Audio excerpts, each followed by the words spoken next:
to the defensive linemen. Montez Sweat runs a 4.41 at 6'6", 260. 6'5" and a quarter, 260. 6'5" and 3/4. How about that? Okay. 260. You need that specificity. And then Rashon Gary. Rashon Gary, we completely expected. We've talked about him quite a bit as an overrated type of prospect. Again, Sweat graded good, not great. Gary was even below that. Two guys who were getting top 10 hype, and we said, I don't know. I mean, if anything, Sweat, this moves the needle for me on Sweat more than it moves the needle on Gary, because Sweat is a guy who seems like he just tries to win with length. And if anything, the fact that he is an incredible athlete, forget the 4.41, everything else was really good too, makes me think, okay, if he's going to learn something and be able to be, improve a little bit, the tools are there. Gary's just so much further down on the production chart, then it's really tough. Well, Gary's is the one where nothing changed, right? He did right, the what expectation, you expected, right? He was a guy who's had middling production in college, regardless of numbers, and we knew would be a spectacular athlete. And he was a spectacular athlete, so you're left with exactly the same situation as you were heading into the combine. Sweat, though, is a guy who I think had a better day than people expected. So now you come at it and you say, well, okay, now we have something to do, because why was his production not spectacular? It was good, not great, but why did he not dominate the way you would expect a guy with that measurable profile to dominate? So this is where I think I want to change all the questions, because we always think about the future and looking forward, and everybody likes to assume that players are going to get better. So you get him with the right defensive line coach, you get him in the right system, he'll just get better. He's young, he'll get better. You hate the age thing, right? Because you just, what they are is what they are to a point, right? So should the question be what I posed yesterday? I said, when Rashon Gary runs great, instead of saying, man, let's compare him to all these other guys that have looked like that and played well at the NFL level. He looks like Vaughn, and he looks like Myles Garrett, and he looks like whoever, Joey Bosa. Instead say, with this level of athleticism, why are we getting subpar college production from a team at Michigan that in our grading system has churned out highly graded guys on the interior and on the edge? Now, I had a very insightful conversation with somebody when I tweeted that out yesterday. It was a guy looking at it through the proper lens. He said, look, Michigan scheme, he's playing strong side defensive end. They're trying to set up all sorts of stunts and blitzes. And it's true to a point. And he said, look, he played the same position Chris Wormley played a couple years ago of the Ravens, right? Wormley? Is he with the Ravens? Wormley? I get there were so many Michigan. Now I just screwed up. Where did he end up? I forget where he went. The other guy went to, there's so many Michigan guys, and one of them went to the Ravens. Wormley, though, posted better grades than Gary ever had. No, you're right. He went to the Ravens. It was the Ravens. Okay. So he posted better grades than Gary's ever posted. Yeah. And then there is truth to what this guy said. I mean, you see that scheme in Michigan, and they are trying to do all sorts of different things with stunts and all that. So I said, okay, let me go to trusty PFF Ultimate here, because we've built this massive filtering system where I just have to click a few buttons, and I said, I'm going to take off play action. Take play action out of the equation. Straight drop back passing. Got that? Class of 2019, all edge defenders, no blitzes, no stunts, and just third and fourth down. Let me scroll down and find it. Take a couple minutes to buy some time while I scroll down to Rashon Gary's grade. Yeah, one of the things that Gary said heading into the combine, everybody has these sound bites before they roll in, and he was like, I'm the number one player. 50. I'm the number one player in the entire draft. He wasn't even the number one player. He wasn't even the number one edge rusher on Michigan. Nope. That's Chase. That's quite a long way from being the number one player in the entire draft. You may be as good an athlete as anybody, or have the potential, which is that word that gets everybody into trouble, but you were a worse college player than Winovich was. And it just turns out he's not a terrible athlete. And even if you account for Winovich gets the open side, he gets the freer rush and all that stuff, it's still significant. Yeah. Have I found Rashon Gary? Are you still going? Do I need to kill more time? Filtered by at least 25 opportunities in this situation. Over the last 3 years, this is a multi-year sample, Sam. Okay. So in this situation, no blitz, no stunts, third and fourth down, rushing the passer, Rashon Gary's number 77, tied for 77th, in the draft class among edge defenders. Now, it's 75 rushes And most guys are in that various sample. 75 rushes, and he's got 13 total pressures, which isn't bad overall, but the grade accounts for, the speed of pressure and all that stuff. 4 of those pressures are cleanup pressures. That's not dominant. Right. Again, going back to our grades, the D-line stuff is our best stuff. It's the easiest, the best that translates at the next level.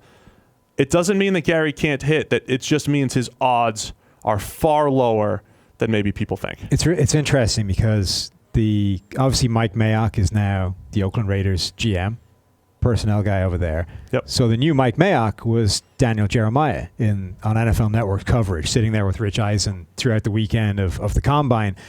And everybody's been talking up Jeremiah as doing a fantastic job. And what was really interesting is I think he gave the best window into the mind of traditional NFL thinking of anybody. Mike Mayock has always come at this kind of from his own angle. He's been on the outside basically just doing the personnel work himself and has now come into the NFL. Jeremiah came from scouting. And so he understands how these guys work. He was talking at one point about how he used to have to give a face grade on a guy. It wasn't something he was proud of, but a team that he worked for made them give a face grade on every single guy. Exactly the Moneyball joke, like the thing they mocked people for. He used to have to do that.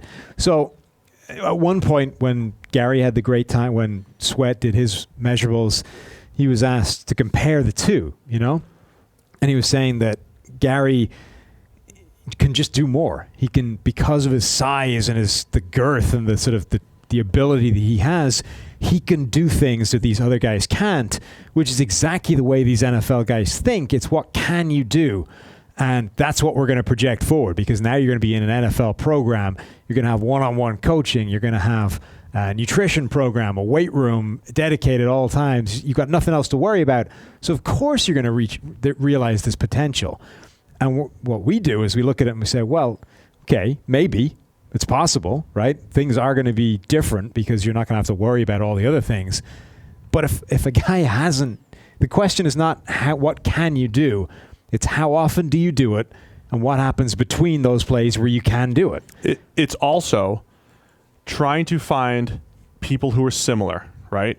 People who are similar in the ways that matter. So if we say that grade matters, find all the other people that graded in a similar manner to Gary and just say, okay, in a vacuum, without even watching tape, what's the percentage that these guys hit? Right.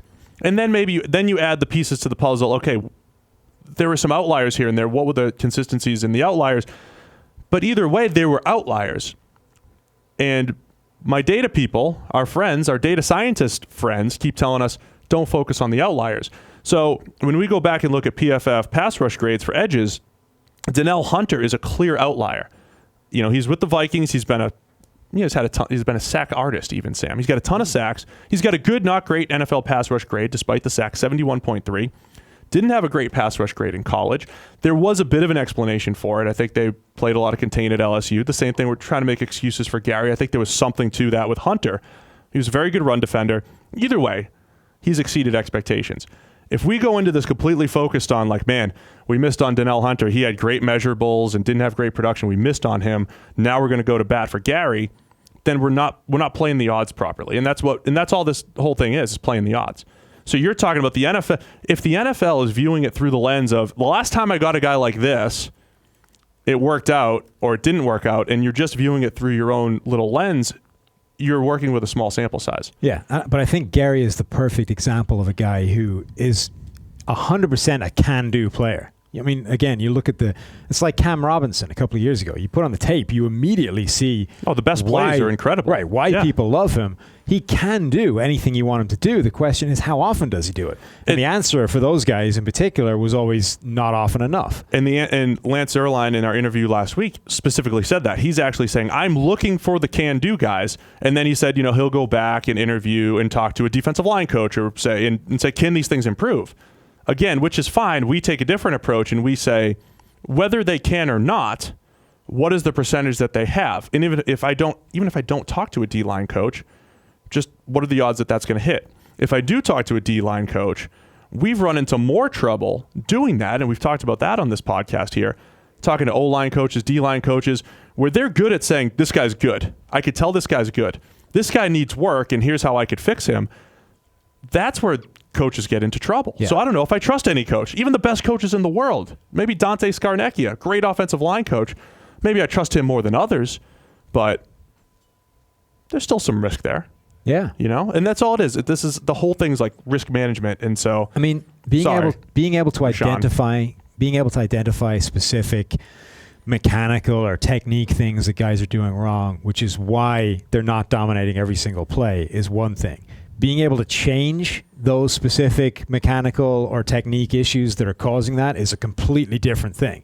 So, Mike Leach just did this big thing at the Combine about how you can't fix a guy's accuracy past the age of like 14. Once he's past 14, 15, it's set. You're not going to, no matter what issue you can identify from a mechanical or technique standpoint, you're not going to fix it. It's muscle memory at that point. It's not changing.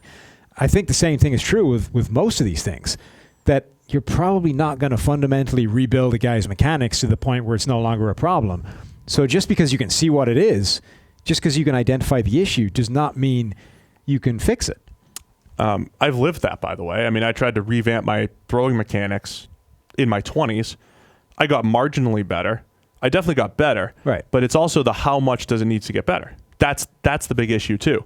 Because if you're going to pick Rashon Gary in the top 10, you don't want him to get a little bit better. You need him to be a Von Miller, Khalil Mack. I mean, you want him to be an elite pass rusher. I don't know if that's going to happen. I resorted the numbers. I took out third and fourth down. So now it's all pass rushes. No blitz, no stunts. Now we have 209 rushes for Gary over the last 3 years. In the draft class alone, he's tied for 50th among edge rushers. In the draft class, in these pass-first situations, 69.7 PFF grade. Where's Winovich? Winovich in the other, and when we did third and fourth down, was fourth. Now he's ninth. Okay. In the names at the top, we have Josh Allen, Kentucky, Ronheen Bingham, one of our mid-round sleepers from Arkansas State. This is just using PFF grade, again, taking all that context of speed of win and how easy it was, all that stuff. Malik Reid from Nevada, another mid-round sleeper type. Nick Bosa, the guy that we think is the best player in the draft. Anthony Nelson from Iowa wins with power quite a bit. Sutton Smith from Northern Illinois has crushed our system. The question for him is size. Right. Is he really a linebacker at the next level? Similar guy here, O'Shane Zimenez from Old Dominion. Little undersized edge rusher. What do you do with him at the next level? Because those guys, it's tough to play at that size at the next level. Ja'Kai Polite from Florida, who just had a terrible combine from a workout and interview standpoint, but his grades have been good in those situations. Then Chase Winovich and Zach Allen from Boston College. So all of those names that I mentioned, there's there are fellow first-round candidates. Yeah. Rashon Gary's fellow first-round candidates up in that mix. Then you have Brian Burns from Florida State. He's at 13. Joe Jackson from Miami at 14. There's the bigger names are at the top. Yeah. Right? So again, can Gary hit? Yes. But he's low. I'll try to do a YouTube video breaking down some of this stuff too. Right, but ultimately you have to be asking yourself the question, why? Why was he not as good as we think he should have been based off what we're seeing? You can't possibly come out of that looking at his athletic profile and saying, well, he's obviously going to be better at the next level. You need to ask, why was he not better at the college level?